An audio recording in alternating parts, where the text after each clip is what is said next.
If you have more than one business owner and the business splits, who then owns the trademarks? Well, it's an interesting question and it really depends on the situation. It depends on the agreement that you have come to.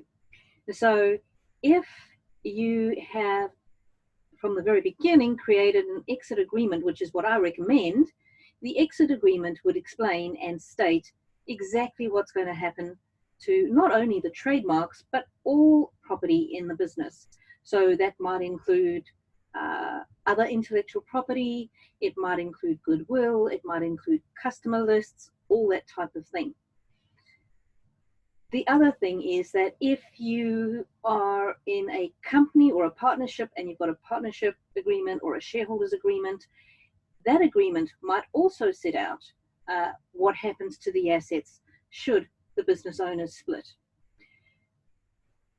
But if the business is a company and the business owners each are shareholders, and the one shareholder leaves, sells their shareholding, the company still retains ownership of the intellectual property. So the other shareholder, because they own the company, basically they get to control the trademark or other property of the business.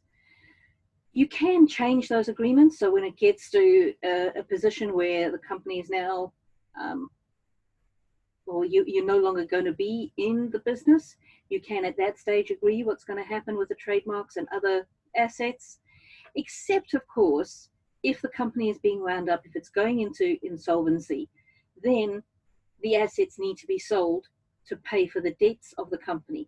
And in that situation, you don't get to control what happens with the assets. It's the liquidator that controls what happens with the assets. So if you are in business in a collaboration with other business owners, what happens to the business assets and the intellectual property really depends on the situation. But if you've thought about it beforehand and put it in an exit agreement, you're more likely to get the result that you want, because when people part company on bad terms, it's very difficult to get them to come to a sensible agreement.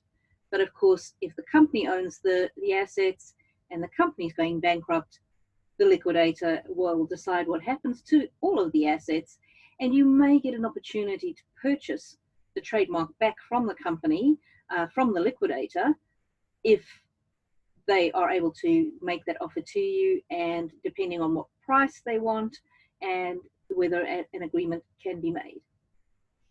My name is Catherine Warburton. I am the Legal Lioness.